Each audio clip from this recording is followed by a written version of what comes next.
আজ থেকে প্রায় ২০ বছর আগে ২০০৬ সালের ৩০শে ডিসেম্বর এমনই এক রাষ্ট্রপ্রধানের ফাঁসির আদেশ কার্যকর হয়েছিল।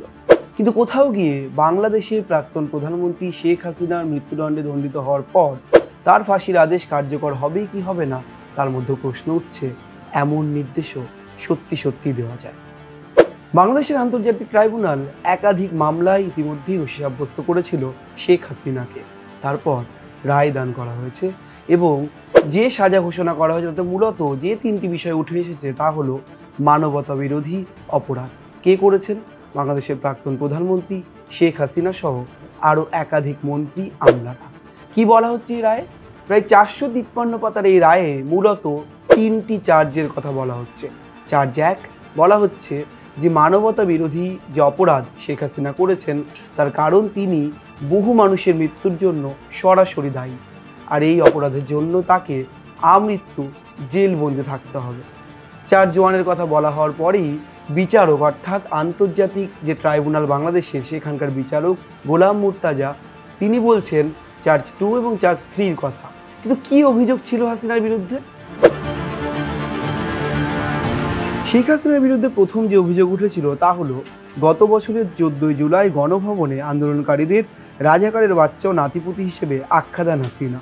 আন্দোলনকারীদের উপর সাবেক স্বরাষ্ট্রমন্ত্রী, আইজিপি সহ ঊর্ধ্বতন কর্তৃপক্ষের নির্দেশে নিরাপত্তা বাহিনীর সদস্য ও আওয়ামী লীগ সদস্যদের হামলা করার যে নির্দেশ তিনি দিয়েছেন বলে অভিযোগ ওঠে। দ্বিতীয় অভিযোগ ওঠে শেখ হাসিনার বিরুদ্ধে তিনি নাকি হত্যা এবং বিভিন্ন যারা আন্দোলনকারী মূলত তাদের বিরুদ্ধে সোচ্চার হওয়ার নির্দেশ যেমন দেন তেমনই হেলিকপ্টার এবং ড্রোন দিয়ে নজরদারির নির্দেশও দিয়েছিলেন বাংলাদেশের প্রাক্তন প্রধানমন্ত্রী শেখ হাসিনা। বঙ্গবন্ধু কন্যা বা মুজিব কন্যা তার বিরুদ্ধে আরেকটি গুরুতর অভিযোগ তোলা হয়। অভিযোগে বলা হয় রংপুরের বেগম রোকেয়া বিশ্ববিদ্যালয়ের ছাত্র আবু সাইদকে গুলি করে মারে তার পুলিশ এবং সেই নির্দেশ এসেছিল সরকারের সর্বোচ্চ কোনো আধিকারিকের তরফ থেকে এবং যার পেছনে ছিলেন শেখ হাসিনা স্বয়ং। 4 নম্বর একটি গুরুত্বপূর্ণ অভিযোগ ওঠে শেখ হাসিনার বিরুদ্ধে। সেখানে বলা হয় 5ই আগস্ট 2024 সালের 5ই আগস্ট ঢাকার চানখার পুলে হাসিনার নির্দেশে 6 জনকে মেরে ফেলা হয়। আর পুলিশের তরফে বারবার একাধিক মানুষ এবং প্রায় যে 1400 মানুষের মৃত্যুর কথা বলা হচ্ছে বাংলাদেশের এই জুলাই পর্ব, জুলাই আন্দোলনকে কেন্দ্র করে, সেই সমস্ত মৃত্যুর দায়, সমস্ত মৃত্যুর নেপথ্য নায়িকা নাকি শেখ হাসিনায়। এমনটাই কিন্তু এই 453 পাতার রায়ে স্পষ্ট করে বারবার বলা হয়েছে। এরপর প্রশ্ন উঠছে একাধিক, হাসিনার কি হবে, আওয়ামী লীগ কী করবে এবং হাসিনার সঙ্গে বাংলাদেশের প্রাক্তন যিনি স্বরাষ্ট্রমন্ত্রী অর্থাৎ সেই কামালকেও কিন্তু একটি মামলায় মৃত্যুদণ্ডের সাজা শুনিয়েছে আদালত।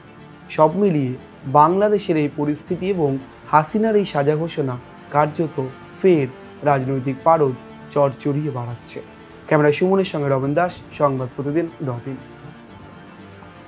ফলো করুন সংবাদ প্রতিদিন ডিজিটাল।